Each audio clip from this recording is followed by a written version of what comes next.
Y dice en Éxodo capítulo 19, versículo 16, que vinieron truenos y relámpagos y espesa nube sobre el monte y sonido de bocina muy fuerte. Y Moisés sacó del campamento al pueblo para recibir a Dios. Y tal como se les había dicho, se detuvieron al pie del monte. Todo el monte Sinaí humeaba porque Jehová había descendido sobre él en fuego, y el humo subía como el humo de un horno. Y todo el monte se estremecía en gran manera. Todo el monte se estremecía ante la presencia de Dios. El sonido de la bocina iba en aumento en extremo. Moisés hablaba y Dios le respondía con voz tronante. ¿Puedes imaginar lo que tú habrías experimentado de haber estado allí? Dice en Éxodo 20:18 que todo el pueblo observaba el estruendo y los relámpagos y el sonido de la bocina y el monte que humeaba, y el pueblo viéndolo temblaron y se pusieron de lejos y dijeron a Moisés: habla tú con nosotros y nosotros oiremos, pero no hable Dios con nosotros para que no muramos. Dios había sido bueno con el pueblo de Israel. Dios los había rescatado de la esclavitud en Egipto. Dios los había guiado a través del desierto por medio de una columna de nube y de fuego. Pero en este momento puntual de la historia, los israelitas entendieron claramente que ellos no debían jugar con Dios. Ellos no debían jugar con Dios. Literalmente estaban aterrados. Ahora, mis hermanos, alguien puede pensar: bueno, definitivamente la adoración en el antiguo pacto era algo bien solemne. No, mis hermanos, la adoración a Dios es algo solemne. No importa la época. La adoración a Dios, presentarse delante de Dios, es algo solemne. Muchos siglos más adelante, el autor de la carta a los Hebreos habría de hacer alusión a ese evento histórico que se narra en Éxodo 19 para hacerle ver a los creyentes del nuevo pacto que la venida de Cristo, su obra redentora en la cruz del Calvario, no debía afectar en lo más mínimo el sentido de reverencia, el sentido de asombro que nosotros debemos experimentar al acercarnos a la presencia de Dios en el culto congregacional.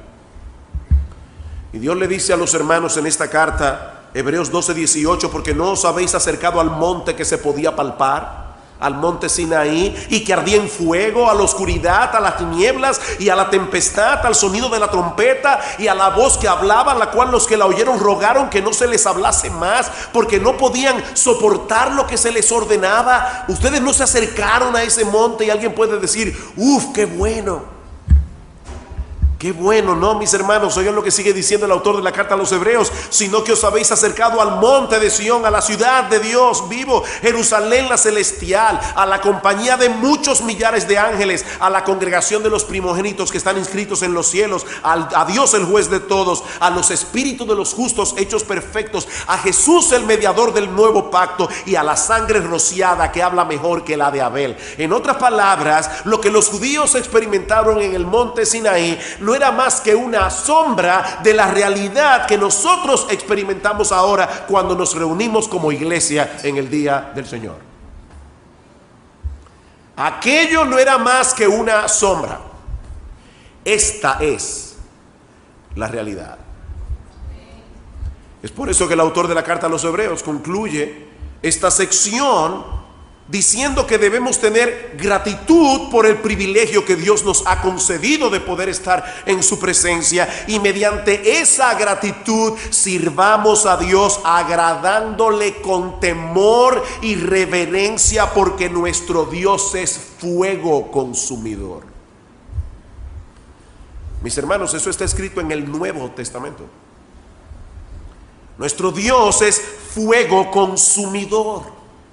Al adorarle a Él debemos hacerlo con temor y reverencia, porque Él sigue siendo exactamente el mismo que descendió sobre el monte Sinaí para revelarle la ley moral al pueblo de Dios.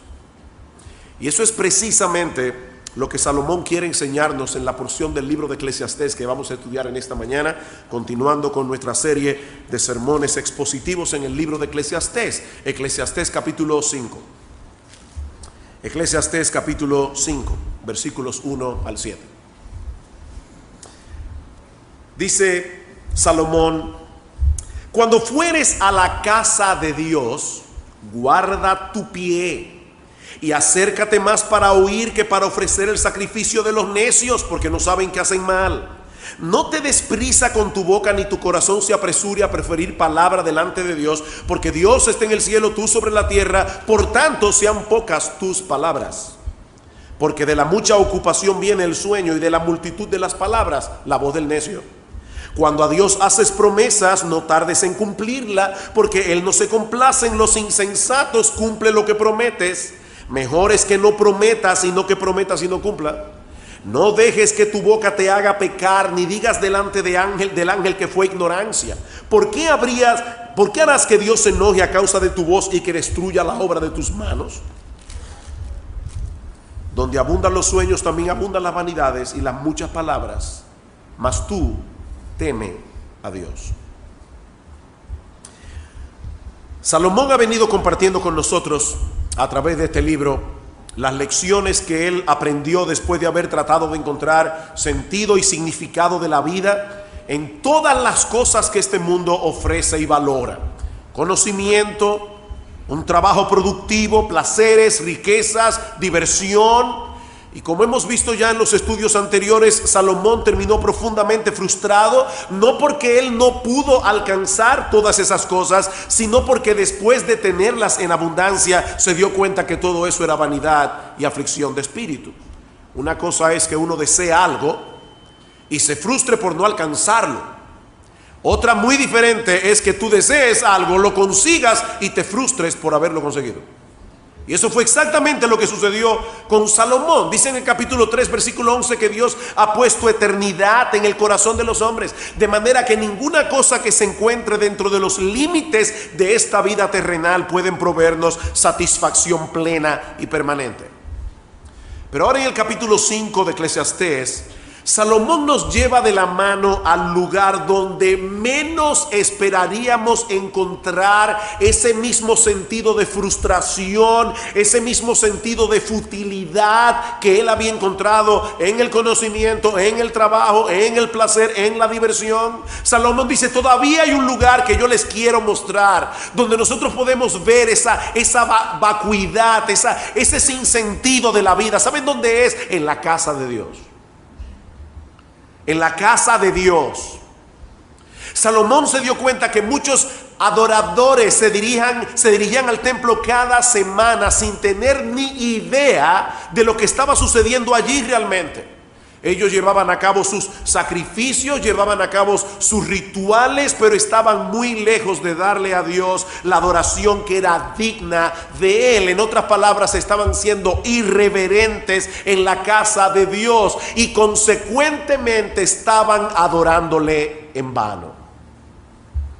¿Recuerdan ustedes las palabras del Señor? En el Evangelio de Mateo y de Marcos: este pueblo de labios me honra, pero su corazón está lejos de mí, pues en vano me honran, enseñando como doctrinas mandamientos de hombres. Es terrible, mis hermanos, cuando una persona dedica parte de su tiempo para hacer algo que él considera importante, solo para darse cuenta al final de que no valió la pena. No valió la pena, fue en vano. Fue un ejercicio inútil. Pues, mis hermanos, de todas las cosas que nosotros hacemos durante la semana, ninguna, absolutamente ninguna, es más importante que venir a encontrarse con el Señor cuando su pueblo se congrega para adorarle. Es terrible que nosotros vengamos a la iglesia el domingo y que la evaluación de Dios al final fue: no sirvió de nada, me adoraste en vano, perdiste tu tiempo, fue un ejercicio inútil.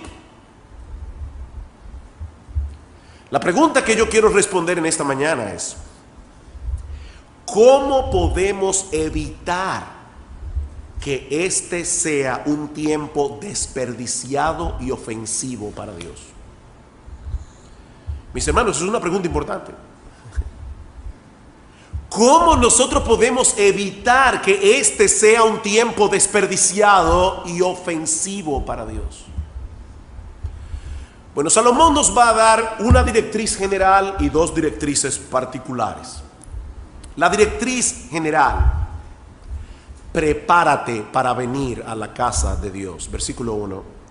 Cuando fueres a la casa de Dios, guarda tu pie. Guarda tu pie. En otras palabras, ten mucho cuidado cuando te dirijas a ese lugar. Considera primero con quién te vas a encontrar allí. ¿Qué es lo que estás supuesto a hacer cuando estés en su presencia? ¿Recuerdan lo que Dios le dijo a Moisés cuando se le apareció en la zarza ardiendo?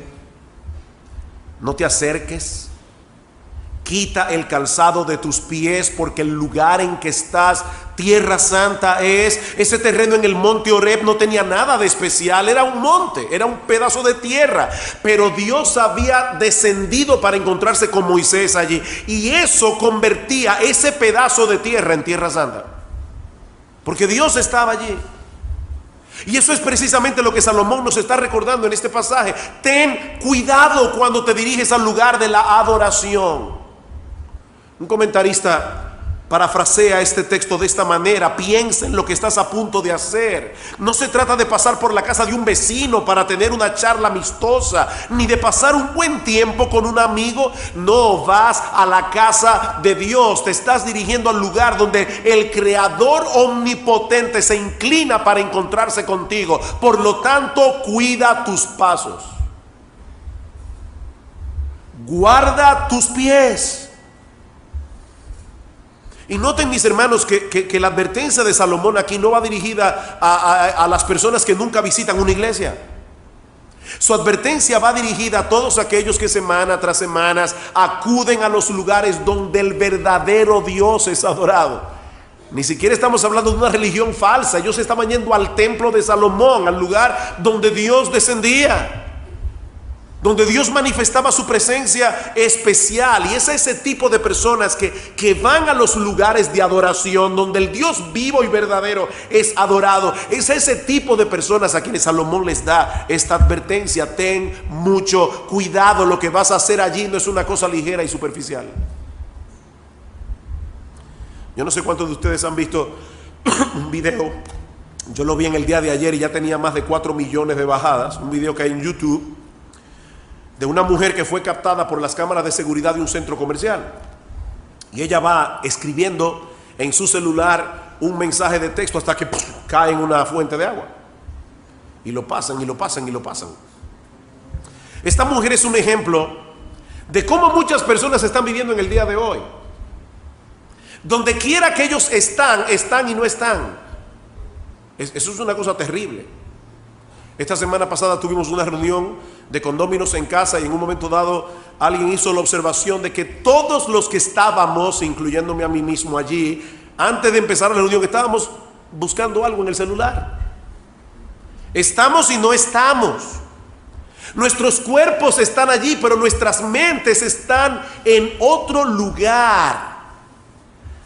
Y mis hermanos, es terrible cuando eso ocurre en una reunión de amigos, es terrible cuando eso ocurre en una reunión familiar, pero que eso ocurra en la casa de Dios, en ese lugar donde el Rey del universo desciende para encontrarse con su pueblo, eso es una verdadera tragedia.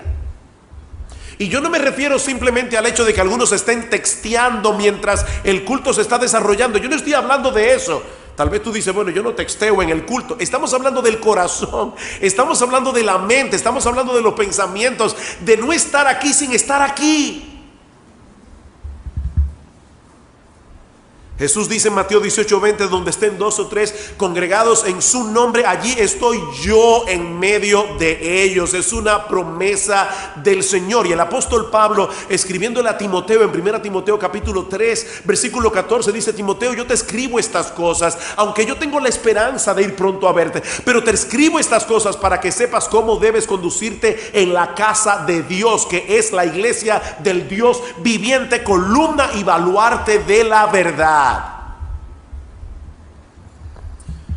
Miren, mis hermanos, el hecho de que ahora nos estemos congregando en estas condiciones no elimina esa realidad. Cuando se concluyan los trabajos de remodelación, que esperamos que sea pronto, Nos vamos a congregar con más comodidad, nos vamos a congregar con menos distracción, pero ese lugar no será más casa de Dios que este, porque es Él y no la arquitectura del edificio lo que hace la diferencia. Es la presencia de Dios, conforme a lo que Él ha prometido. Así que debemos venir preparados a la casa de Dios, teniendo una plena conciencia de lo que hemos venido a hacer aquí. Sí, es bueno ver a los hermanos, es bueno tener comunión con ellos, es bueno encontrarnos con aquellos que no hemos visto durante el resto de la semana, es bueno cantar, es bueno ofrendar, es bueno hacer todo lo que hacemos en el culto de adoración, pero primariamente, mis amados hermanos, lo más importante que ocurre aquí es que nosotros venimos a tener un encuentro con el Dios vivo y verdadero. Nosotros venimos a la presencia del Rey soberano del universo, que ha prometido estar aquí cuando su pueblo se congrega para adorar. Prepárate para venir a la casa de Dios. ¿Y cómo yo me preparo, pastor? Ya me convenció, debo prepararme. ¿Cómo lo hago? Bueno, Salomón nos da dos directrices particulares ahora, luego de haber dado esta directriz general. La primera es que debemos venir con la disposición de escuchar la voz de Dios a través de la enseñanza de su palabra. Versículo 1 otra vez. Cuando fueres a la casa de Dios, guarda tu pie y acércate más para oír que para ofrecer el sacrificio de los necios, porque no saben que hacen mal. Esta palabra hebrea, que se traduce como oír en nuestras Biblias, transmite la idea de prestar atención a lo que se dice para ponerlo en práctica. No es simplemente escuchar algo, es escuchar con la intención, con la voluntad, con el deseo de obedecer. Y es con ese espíritu que nosotros debemos venir cada semana a la presencia de Dios. No como aquellos judíos que pensaban que por el mero hecho de presentar sus sacrificios, por el mero hecho de llevar a cabo sus rituales, eso era suficiente para obtener la bendición divina. Por eso Salomón le llama el sacrificio de los necios. Es una necedad pensar que por el hecho de que yo traiga un animal y lo sacrifique, si hubiera estado en el antiguo pacto sin tener un corazón verdaderamente arrepentido, sin tener el menor deseo de adorar a Dios, de obedecer a Dios, esto es suficiente. Queridos hermanos, lo más importante que debe ocurrir en la casa de Dios no es que llevemos a cabo mecánicamente un conjunto de rituales religiosos, es que escuchemos la voz de Dios a través de su palabra predicada. Eso es lo más importante. Ahora, lamentablemente, eso no parece ser tan obvio para muchas personas en el día de hoy. Mis hermanos, es triste, pero en muchas iglesias la predicación de la palabra de Dios está tomando un lugar cada vez menos preponderante para darle un mayor espacio a que los creyentes se expresen, a que den sus testimonios, a que tengan números especiales. Y yo no estoy en contra necesariamente de ninguna de esas cosas per se. Noten lo que estoy diciendo. El problema aquí es que cada vez menos se está dando lugar, se le está dando importancia a la predicación de la palabra de Dios en el culto de adoración, como si nuestras palabras y nuestras acciones fueran más importantes que las de Él. No creo que en toda la historia de la humanidad haya habido otra época donde la autoexpresión sea más importante que en esta época. Nos queremos expresar y queremos que la gente nos escuche. Por eso escriben Twitters, por eso escriben en los blogs, por eso ponemos nuestros comentarios en Facebook. Y vuelvo y repito, nada de eso es malo en sí mismo. Pero cuidado, mis hermanos, la razón primordial por la que nos hemos congregado en este lugar es para escuchar la voz de Dios. No es la única razón, es la razón primordial por la que nosotros hemos venido aquí. Es para escuchar la voz de Dios a través de la predicación de su palabra, no para que los demás escuchen la nuestra. Lo que Él tiene que decir es infinitamente más importante que nuestras opiniones. Versículo 2.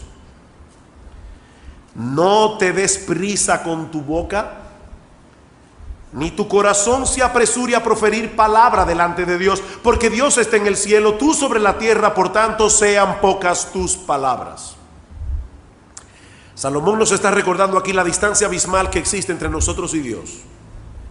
Él está en el cielo, nosotros sobre la tierra. Su autoridad y sabiduría no tienen límites, pero nosotros somos limitados en todo sentido. ¿Qué debemos hacer? Bueno, en pocas palabras, habla menos y escucha más. Eso es lo que Salomón nos está diciendo aquí. Habla menos, escucha más. La distancia que hay entre nosotros y Dios debe tener repercusiones prácticas cuando nos congregamos para adorarle. Debemos ocupar nuestro lugar como criaturas que somos, mientras damos a Dios y a su palabra el lugar que a Él le corresponde. Los pensamientos de Dios son infinitamente más altos que nuestros pensamientos, como dice en Isaías capítulo 55. Darle preeminencia a nuestras palabras por encima de las suyas no es otra cosa que necedad. Versículo 3.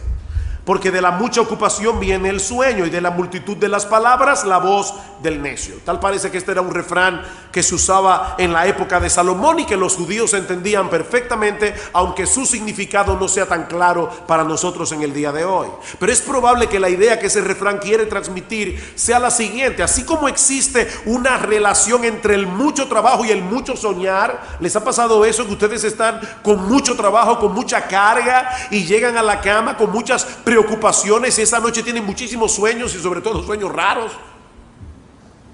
Bueno, lo que parece que Salomón está diciendo aquí, hay una relación entre el mucho trabajo y el mucho soñar. Así también hay una relación entre la necedad y la cantidad de palabras que uno habla.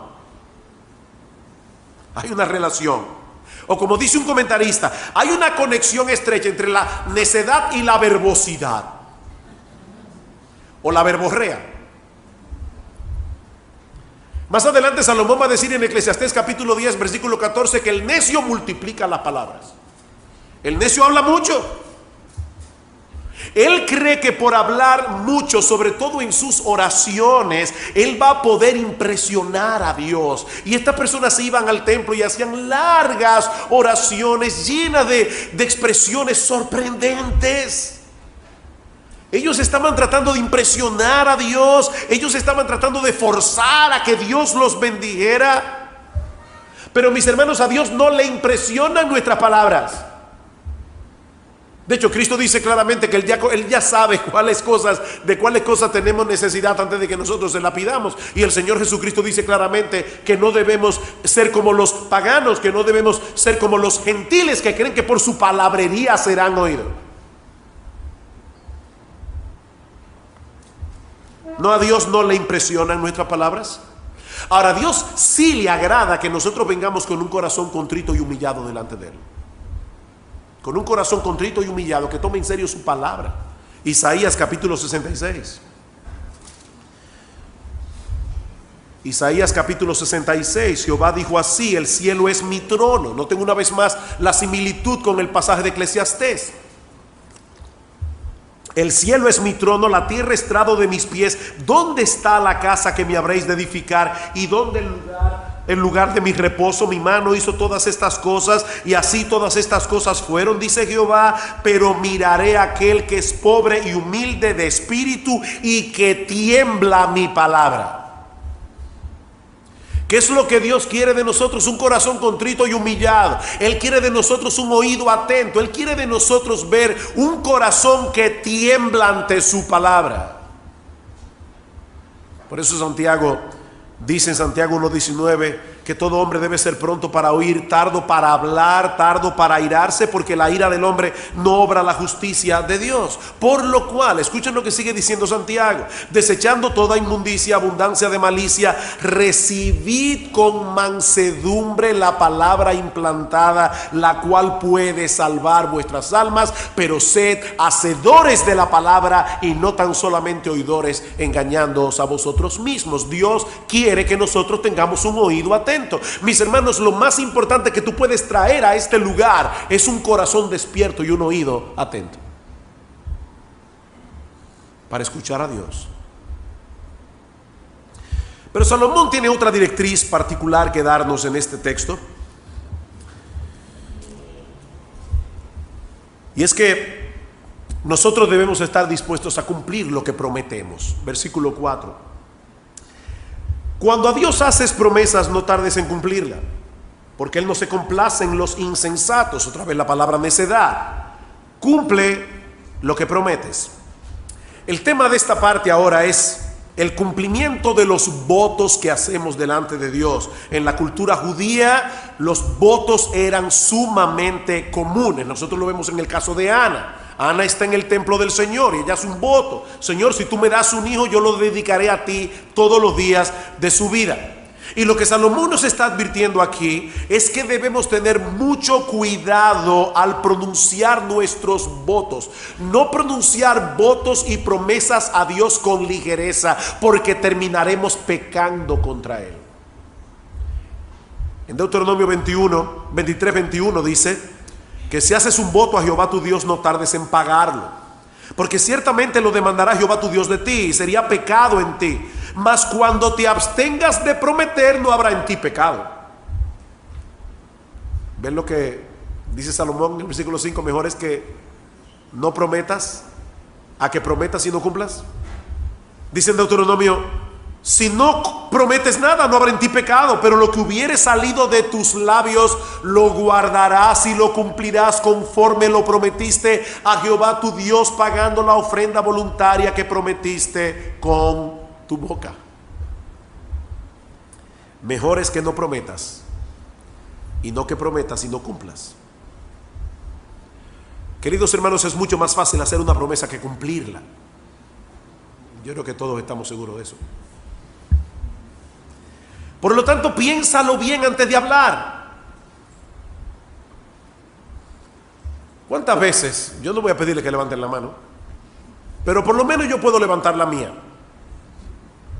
¿Cuántas veces hemos sido convictos de pecado y le hemos prometido a Dios: Señor, es la última vez que yo hago esto? ¿De verdad fue la última vez?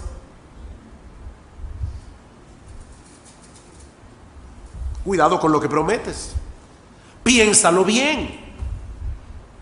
No pronuncies votos a la ligera. Y cuando lo hagas, pídele a Dios la gracia que necesitarás para poder llevar a cabo lo que prometiste, en vez de querer truquear a Dios. Porque eso es lo que los judíos estaban haciendo. Versículo 6: no dejes que tu boca te haga pecar, ni digas delante del ángel que fue ignorancia. ¿Por qué harás que Dios se enoje a causa de tu voz y que destruya la obra de tus manos? La palabra hebrea que se traduce como ángel en nuestras versiones Reina Valera significa también mensajero, y puede estar haciendo referencia al oficial del templo que era encargado de cobrarla de colectar las ofrendas y los sacrificios que las personas habían prometido. Así que cuando estos israelitas se apresuraban con su boca a hacer un voto delante de Dios, y luego llegaban los oficiales a buscar lo que habían prometido, entonces comenzaban a poner todo tipo de excusas. Mira, la verdad es que yo cometí un error cuando yo prometí eso. No debía haber prometido tal cosa. Recuerdo la historia de aquel individuo que tenía 2 becerros y llega a la casa y le dice a la esposa: he decidido darle uno de mis becerros al Señor. Lo voy a criar y voy a darle uno al Señor. Aunque nada más tenemos 2 becerros. Parece muy generoso. La esposa le dice: ¿y cuál de los 2 becerros? ¿El blanco o el pinto? No, yo voy a criarlo primero, luego decidiré tal cosa. Pasaron las semanas, y un día el Señor vino a la casa y le dijo a la esposa: mira, el becerro del Señor se enfermó y se murió. El del Señor.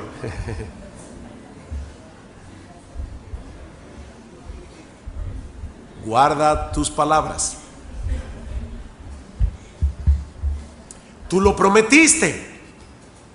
Ahora no debes estar jugando ese tipo de juegos con Dios. ¿Sabes por qué? Porque son altamente ofensivos y altamente peligrosos. Dios no toma esas cosas a la ligera.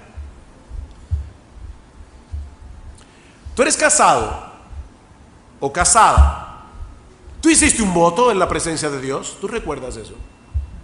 En pobreza y abundancia, en salud y enfermedad, yo prometo amarte y alegrarte como tu compañero hasta que la muerte nos separe. Eso es un voto. Eso es una promesa que nosotros hicimos en el altar, delante de Dios y delante de los hombres. Eso es serio. Tú eres miembro de una iglesia. Porque si tú eres miembro de una iglesia, tú hiciste una promesa, tú hiciste un voto delante de Dios de ser un miembro fiel, de ser un miembro responsable, de estar allí en tu iglesia con todo tu corazón. Fue una promesa. Hermanos, el problema es que nosotros tomamos demasiado, le damos poca importancia a las palabras. Dios no es así, Dios le da importancia. Muchas veces al cantar hacemos promesas. Señor, yo he prometido servirte con amor, concédeme tu gracia, mi amigo y salvador. No temeré la lucha si tú a mi lado estás.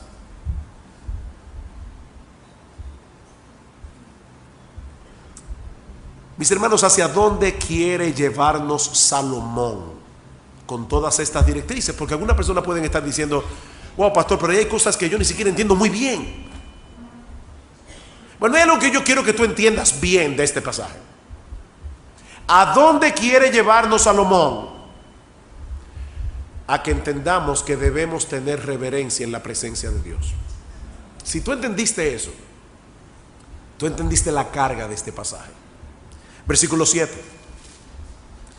Donde abundan los sueños, también abundan las vanidades y las muchas palabras, mas tú teme a Dios. La primera parte de este versículo es difícil de traducir, muy difícil. Pero la idea parece ser la siguiente: en vez de hablar tanto con la intención de querer impresionar a otros, témele a Dios. En vez de querer hablar tanto, témele a Dios, no en el sentido de alejarte de Él lleno de terror y de miedo, sino más bien en el sentido de acercarte a Él, pero con la reverencia y la honra que le es debida. Témele a Dios. Dios es digno de ser temido, mis hermanos. El punto es que no debemos tener como cosa ligera el hecho de venir a la casa de Dios para encontrarnos con Él. Nuestro Dios está en los cielos, como dice el salmista en el Salmo 115, versículo 3. Todo lo que Él quiso, ha hecho. ¿Cómo se supone que nosotros debemos aproximarnos a la casa donde habita un Dios así? ¿Recuerdan la palabra del Salmo 96 que Marcos leyó al principio? Tributad a Jehová, oh familia de los pueblos, dad a Jehová la gloria y el poder, dad a Jehová la honra debida a su nombre, traed ofrendas y venid a sus atrios, adora a Jehová en la hermosura de la santidad, temed delante de Él toda la tierra. Nuestro Dios es digno de ser temido. Sí, pastor, mire, ya lo entendí. Ya entendí lo de la reverencia en el culto. Y también me he dado cuenta, a medida que usted ha ido predicando, de todos los pecados que yo he cometido tantas veces en la presencia de Dios por causa de mi ligereza. Lo que yo no logro entender ahora es cómo poder encajar en este panorama el gozo, la alegría, la confianza que también nosotros debemos experimentar cuando estamos en la presencia de Dios. En ese mismo Salmo 96, en los versículos 11 y 12 dice: alégrense los cielos y gócese la tierra, regocíjese el campo y todo lo que está en él. Y seguramente ya vino a vuestras mentes el Salmo 100. Cantad alegres a Dios, habitantes de toda la tierra, servid a Jehová con alegría, venid ante su presencia con regocijo. Por fin, ¿es con reverencia o con alegría? ¿Cómo debemos venir a la presencia de Dios? ¿Con gozo o con temor?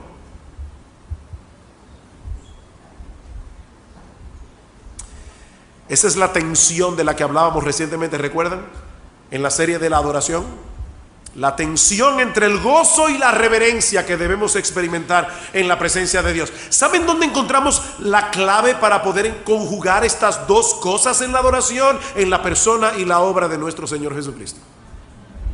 Ahí está la clave.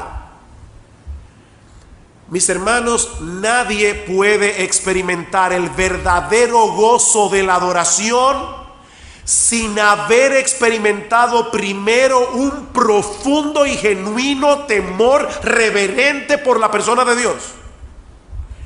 Nadie puede experimentar verdadero gozo. Nosotros podemos hacer un culto que parezca un jolgorio. Nosotros podemos hacer un culto donde todo el mundo parece estar muy feliz, feliz, feliz.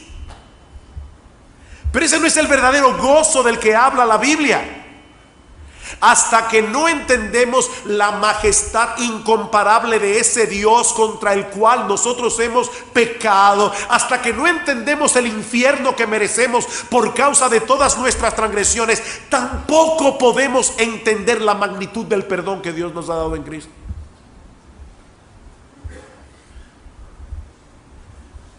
¿Saben qué, mis hermanos? Y yo me imagino que no tengo ni que decírtelo ya a esta altura del sermón. Todos nosotros hemos pecado en más de una ocasión durante nuestra adoración congregacional. Todo lo que yo he mencionado aquí, todos hemos pecado. ¿O no es así? ¿O tú te sientes libre en tu corazón? No, mire, pastor, cada vez que yo canto un himno, yo lo siento. Yo estoy queriendo decir las palabras que yo digo. Eso no es verdad, hermanos. No siempre hemos mantenido delante de Dios la reverencia que le debemos. No siempre hemos cumplido todas las promesas que hemos hecho. No siempre hemos tenido un oído abierto a su palabra. ¿O no es así? ¿O tú nunca has pensado en la cuenta que tienes por pagar durante la semana, ahí estando en el culto de adoración? ¿O es a mí solo que me pasa eso?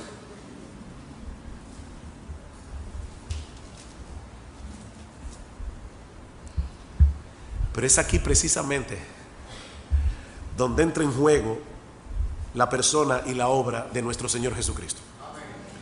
Porque Él es el adorador perfecto, que desde su nacimiento hasta su muerte le dio a su Padre la honra y la obediencia que le es debida. Y luego ese Cristo murió en la cruz del Calvario para pagar por todos nuestros pecados, incluyendo todos aquellos pecados que nosotros hemos cometido en el acto mismo de la adoración. Cristo pagó por ellos. Y ese Señor Jesucristo, que perdonó todos nuestros pecados en la cruz del Calvario, sigue siendo ahora nuestro mediador entre Dios y nosotros cuando adoramos. Por eso dice Philip Ryken, eso es parte de lo que significa para nosotros conocer a Cristo, que nuestra adoración imperfecta es aceptada por el Padre sobre la base de la adoración perfecta ofrecida por Jesús. Decía un puritano que hasta las lágrimas de nuestro arrepentimiento debían ser lavadas en la sangre de Cristo. Cada distracción tuya cuando estás cantando, cuando estás escuchando la palabra de Dios, es lavada en la sangre de Jesús. Es a eso que se refiere el apóstol Pedro en su primera carta, cuando dice que nosotros estamos siendo edificados como casa espiritual y sacerdocio santo. ¿Saben para qué? Para ofrecer sacrificios espirituales. Ya no traemos corderos, ya no traemos cosas físicas que prometemos a Dios. Dice sacrificios espirituales aceptables a Dios por medio de Jesucristo. Por medio de Jesucristo. Aunque nuestras ofrendas obviamente son cosas materiales que ofrecemos a Dios, pero son sacrificios espirituales aceptables a Dios por medio de Jesús. ¿Saben lo que eso significa en la práctica? Que ahora podemos acercarnos a Dios con una confianza gozosa, sabiendo que nuestra aceptación delante de Él no depende de nuestro desempeño. Nuestra aceptación delante de Él depende de la obra redentora de Cristo a nuestro favor. Así que en vez de pensar que nosotros seremos aceptados por Dios si lo adoramos correctamente, ¿alguien puede pensar eso? Más bien debemos pensar, ya yo fui aceptado por Dios sobre la base de la vida, muerte y resurrección de nuestro Señor Jesucristo. Y por lo tanto, ahora tengo el privilegio de poder adorar como Él quiere que le adoremos. Mis hermanos, esa forma de pensar, poniendo el evangelio delante de nuestros ojos, no produce adoradores descuidados, sino más bien hombres y mujeres agradecidos que se acercarán a Dios con el deseo de escuchar su palabra, con el deseo de alabarlo, con el deseo de exaltarlo, de obedecer su voluntad, sabiendo de antemano que no podrán hacer eso perfectamente, pero sí con el deseo de hacerlo con toda la sinceridad de la que es capaz un pecador arrepentido y perdonado. Eso es lo que produce el evangelio en el corazón de un creyente. Y si tú estás aquí sin Cristo, mi amigo, déjame decirte algo. Esta no es una época particularmente irreligiosa. Lo espiritual está de moda. Hay muchas personas que se han dado cuenta de lo que Salomón se dio cuenta. No voy a encontrar sentido y significado y seguridad ni en el conocimiento, ni en el trabajo, ni en el placer, ni en las diversiones. ¿Por qué no probar un poco de religión? Yo espero que haya sido evidente para ti en esta mañana que lo que Dios quiere de nosotros no es un poco de religión.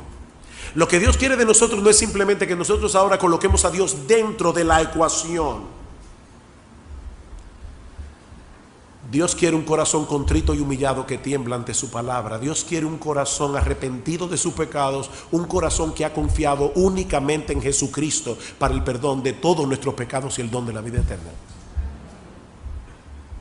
No es un toque de religión lo que Dios quiere de nosotros.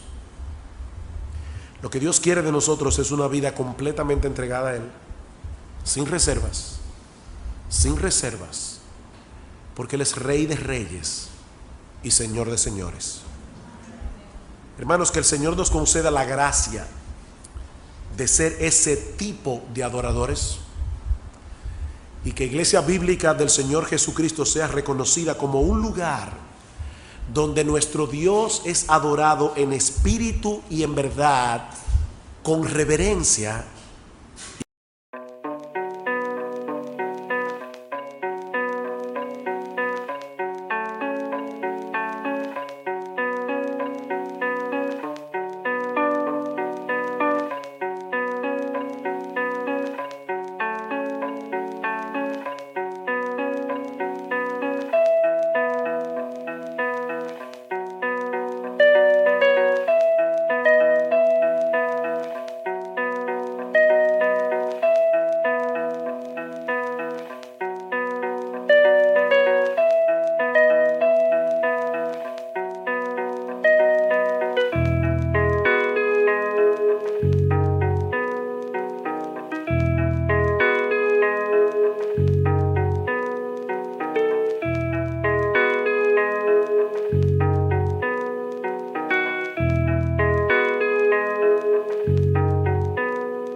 gozo.